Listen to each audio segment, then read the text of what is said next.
Buenas tardes. Vamos ahora a el primer viaje al exterior del presidente Alberto Fernández. ¿Cuál es su agenda? Está aquí Jorge Liotti. ¿Cómo está, Luciana? Bueno, hoy es el día más importante del viaje que está realizando a Israel.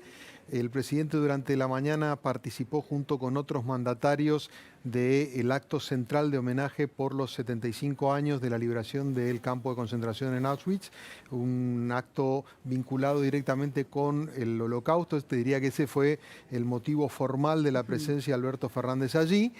El segundo dato yo te diría que es un poquito más sutil. Allí se encontró por primera vez, se habían visto anoche, donde se hizo una cena, pero algunos no llegaron a la cena y recién estuvieron hoy en la recepción oficial con sus pares del mundo, Claro. a varios de los cuales no conocen y sobre todo no lo conocen a él.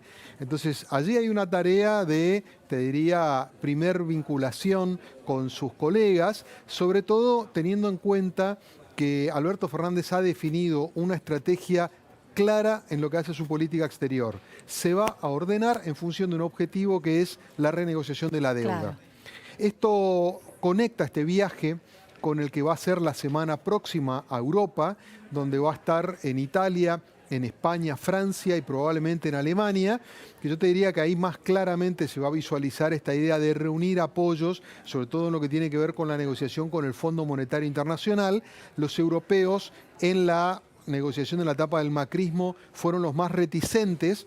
Los norteamericanos habían sido los que apoyaron más decididamente a la Argentina. Yo creo que le está queriendo aflojar algunas resistencias respecto de por qué no se terminaron de cumplir las pautas de aquel programa y en todo caso ver qué viabilidad tiene una renegociación. Jorge, una pregunta en este hecho de que los presidentes, los líderes del mundo no lo conocen a Alberto Fernández, no lo conocen ni personalmente y seguramente su trayectoria política no ha llegado, no ha saltado a lo largo de los años las fronteras de la Argentina. Sí saben que la vicepresidenta es Cristina Fernández de Kirchner. ¿Ese dato que sí conocen le juega en contra? Y no es un antecedente que para lo que está buscando Alberto Fernández sea funcional. Sin duda, ese es el dato, saben que es el candidato que ella designó. Ellos en general tienen todo el track que las respectivas cancillerías les acercan, conocen, están al tanto. Pero no es lo mismo que generar un vínculo que se va dando con el ejercicio del poder, las reuniones en las cumbres, encuentros, reuniones bilaterales, donde aparece una dimensión personal, individual, que también es importante a la hora de las resoluciones. Fijémonos, si no, lo que pasó con Macri y Trump, en donde el factor personal, ese conocimiento previo de aquellos viejos partidos de golf entre empresarios, terminaron jugándole a favor en esa negociación, ¿no? Entonces, aparece una dimensión personal. Alberto Fernández, alguien nos contaba anoche que durante la cena en algún momento estaba como un poco solo y perdido, pero bueno, después fue armando un poco agenda. Hoy hubo saludos, no hubo bilaterales, había una reunión que se había una expectativa con el presidente de Rusia, con Putin, que finalmente no se concretó porque llegó tarde al homenaje, o sea, se atrasó toda la agenda de Putin y no se pudo realizar. Hubo un saludo con Macron, con el presidente de Alemania, con las autoridades de Israel naturalmente. Fueron cuestiones más de ocasión. Mañana hay dos reuniones importantes con el presidente de Israel y con el primer ministro Netanyahu, donde ya la cuestión va a ser más bilateral, probablemente salga el tema AMIA, el tema Nisman. Ahí ya es una cuestión más vinculación entre la Argentina e Israel. Dos cuestiones, Jorge. El presidente Alberto Fernández no habla inglés. El presidente Mauricio Macri sí lo hacía, no digo que con una locuacidad encomiable, pero hablaba inglés. ¿Eso es un obstáculo más en estas relaciones más informales que se dan en una cena o en las bilaterales? Mira, el protocolo prevé que pueda haber traductores de los dos lados, pero es como en cualquier diálogo. Si vos hablas con alguien en el mismo idioma, te entendés más fácil, la conversación fluye. Cuando hay una intermediación de un traductor, bueno, todo se torna un poco más distante. Insisto, te diría que en líneas generales hay como una especie de visión de que los mandatarios importantes del mundo hablan inglés y quizás algún otro idioma. No es un demérito para el presidente, pero sí complica un poquito más los diálogos. Sí. Claro, en esta voluntad de ser conocido, bueno, le complica un poco más las cuestiones. Sí, y sobre todo cuando te querés hacer conocido porque tenés que pedir. Claro. ¿No? Distinto es cuando vos tenés una agenda, te diría, win-win, donde los dos pueden ganar, y entonces es una agenda de cooperación, de inversiones, de intercambio comercial. Acá Alberto Fernández arranca digamos, de atrás, Sí, sí. con un pedido muy concreto, que fue también lo que le pasó en su momento a Macri. Macri, toda la primera etapa, recordará, fue de siembra, y al final cuando tuvo que cosechar para pedir favores, Claro. digamos, no para progresar en el comercio bilateral o en el comercio multilateral. Cuando pasó la gorra fue para pedir que le dieran plata Sí, y sí. lo apoyaran en el Fondo Monetario. Bueno, a Alberto le pasa algo parecido sin el tiempo de siembra. Arranca pidiendo. Claro. Jorge, me llama mucho la atención esta afirmación muy clara tuya de que la política exterior del presidente Alberto Fernández tiene un horizonte cierto, que es la renegociación de la deuda. ¿Qué lugar juega lo ideológico, por ejemplo, Venezuela, en ese escenario? Bueno, yo te diría que él, como buen equilibrista, hace concesiones ideológicas, hace concesiones al núcleo duro del kirchnerismo, pero su objetivo, y él sabe claramente que el próximo tramo de su gobierno se juega en las posibilidades de éxito en la renegociación con el fondo y con los bonistas privados. En la secuencia que imagina Alberto Fernández, la primera etapa era la sanción de la ley de solidaridad que se aprobó a fin de año. Eso era como para capear la urgencia inmediata. Eso cierra, si ahora viene una negociación exitosa con el fondo y con los bonistas, y que eso habilitaría a una, te diría, estructuración de un plan económico un poco más estructurado que permita una reactivación más nítida. Sí. Todo eso depende de la renegociación de la deuda, y por eso en esta instancia él hace algunas concesiones a lo ideológico, pero con un objetivo bien pragmático. Es poder, en el plazo de no más de 3 meses, poder tener resuelto el horizonte de vencimientos para saber si tiene que pagar ya este año es una cosa, y si puede prorrogar 2 o 3 años es otra muy distinta. En el discurso del ministro de Economía, Martín Guzmán, antes de ayer, señaló muy taxativamente que no iba a aceptar condicionamientos de ningún tipo por parte del FMI para fijar políticas públicas en la Argentina a condición de la renegociación de la deuda. Ahora, si Argentina, como vos bien describís, va a pedir, está en situación de pedir,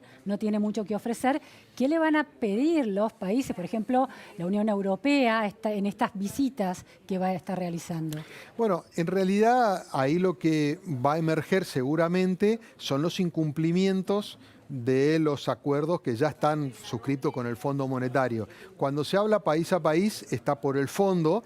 Después los bonistas privados tienen una dinámica completamente distinta donde los estados no pueden influir. Entonces, acá está focalizado en la parte que corresponde al Fondo Monetario. Allí lo que va a emerger es un reclamo por los incumplimientos anteriores. Alberto Fernández ya dejó clarísimo desde antes de ser presidente que cuando se reunió con los enviados del Fondo Monetario aquí en la Argentina, que dijo, ustedes son corresponsables de ese incumplimiento porque sabían que la Argentina no iba a poder pagar. ¿Qué está haciendo? Tratando de desligarse la responsabilidad del gobierno anterior. Ahora, para el resto de los países hay que ver, la Argentina es un Estado y hay una continuidad, y más allá que vos digas eso fue el gobierno anterior, hay que ver si hay una voluntad en ese sentido. Yo creo que va a ser clave en ese sentido que demuestre voluntad de cumplimiento, que tiene un cronograma ordenado, y yo creo que va a llevar como trofeo la aprobación de ley de la solidaridad, más, esta ya es una opinión, que es, para mí les va a dar precisiones respecto de la fórmula de actualización jubilatoria, que es algo que todavía no se conoce, para decir, ¿por qué creemos que le vamos a poder devolver después? Porque vamos a reducir el gasto con esta fórmula de jubilaciones, más el resto que fue aumento impositivo y demás. Entonces, le van a tomar un examen muy severo a la Argentina respecto de por qué le van a, de alguna manera, refinanciar o prorrogar los vencimientos en adelante. Yo creo que ese es el desafío principal que tiene Alberto Fernández. Demostrar que es creíble en el plan y que es sustentable en el corto plazo. Esa fórmula de actualización que estás deduciendo puede ser la carta de negociación, ¿se parece a la lógica que están aplicando ahora? Porque de acuerdo con el jefe de gabinete Santiago Cafiero, no es que se paró la actualización de las jubilaciones, sino que no se sigue con la fórmula aprobada por la ley y se optó por otro tipo de cálculo de actualización. ¿Crees que este que están aplicando ahora es el que van a ir a explicar al exterior? Yo creo que ellos van a cambiar o sea, en principio no se sabe, pero lo que hasta ahora trascendió es que se va a aplicar una suma fija y una suma proporcional, que va a beneficiar más a los que están más abajo en la escala y que va a perjudicar a los que están más arriba. Ahora, claramente porque el sentido de la modificación es ese, la sumatoria global te tiene que dar menos. Si no, no tiene sentido intervenir en la fórmula, pagar el costo político que está pagando el gobierno, si no hay una voluntad de reducir el nivel de gastos. Entonces, más allá de cómo acomoden y cómo impacten las distintas escalas, el global, el neto, tiene que dar menos.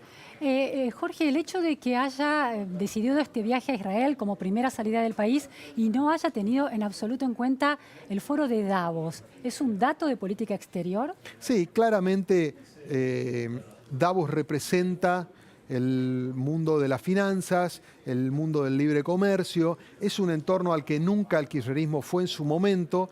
Alberto Fernández mandó a Guillermo Nielsen, el presidente de YPF, que además tiene muy buen vínculo con el mundo de las finanzas, como un gesto, pero claramente marca un redireccionamiento, sobre todo si lo compara con Macri, que en la primera cumbre de Davos, o sea, en esta misma sería la primera sugestión, no solo fue, sino que fue con Massa, se fue acompañado con otros representantes de otros espacios políticos. Eso marca claramente algo que él repite mucho, de que su plan económico está volcado a lo productivo y no beneficiar al sector financiero. Claramente es un entorno donde no sería tan empático y entonces opta por no ir allí. En todo caso, la cuestión de por qué va a Israel, creo que ha encontrado una oportunidad. Me parece que la idea original era que fuera primero al Vaticano. Después apareció esta idea que ya estaba de antes, la invitación, Israel la cursó hace mucho tiempo y se terminó resolviendo a último momento ir acá. Creo que encontraron una oportunidad para un viaje por un motivo, digamos, que nadie iba a cuestionar, que era un homenaje por el Holocausto, pero al mismo tiempo implicaba mandar una señal un poco más nítida a Israel en un momento que estaba bajo mucha confusión el posicionamiento respecto al tema AMIA y el tema Nisman, ¿no? Ahora, está claro que el viaje a Israel deja en claro estos posicionamientos por los conflictos con esos países y el impacto en Argentina, pero el hecho de ir a Davos no lo deja muy al descubierto en relación al diálogo con los bonistas. Bueno, en realidad él lo que está frente a los bonistas, así como trata de seducir y convencer respecto del Fondo Monetario, no está, porque ahí lo que va a buscar claramente, con el fondo no se puede hacer quitas, se pueden hacer prórroga de los plazos y en todo caso reconsiderar algunos de los, de los condicionamientos que allá aparecen. Con los bonistas no está totalmente claro cuál va a ser la estrategia. Y en este sentido aparece un factor lateral, que es el tema de la renegociación por la provincia de Buenos Aires. Kicillof está ya con él. Ayer la noticia fue que se prorrogó porque no llegaban a cumplir con el 75% de los acreedores. Hasta el 31 de enero, vencía ayer y se prorrogó hasta el 31. Exactamente.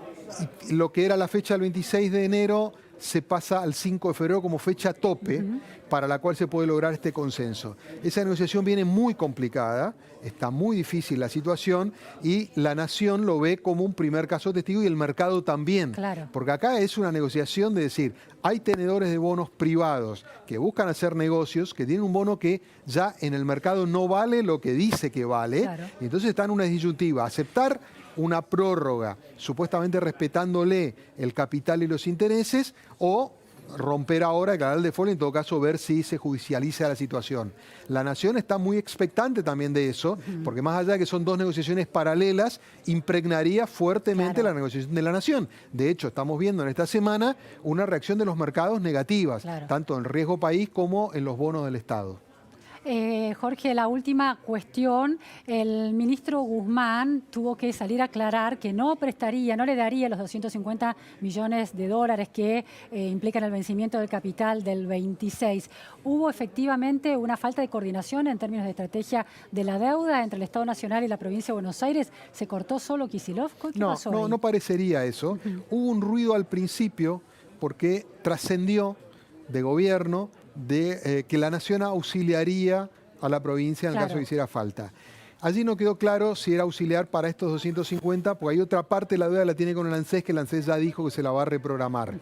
Inmediatamente salió Guzmán a decir, en ON, diciendo no es esa la idea, y hay una coordinación entre las dos partes, entre provincia y Nación. Más allá de algunos resquemores, yo creo que Kicillof con Guzmán todavía falta un poco de sintonía fina. ¿Originados en qué esos resquemores? Son dos visiones, dos economistas distintos con sus particularidades o también cierto desconocimiento todavía entre ellos que no han tenido tiempo, pero se supone que en esta están juntos y sería un error craso pensar que no va a impactar una a la otra. Entonces, en principio, la negociación oficial está coordinada. Lo que pasa es que la Nación está ante una disyuntiva que es, lo ideal sería que los bonistas se nucleen y acepten.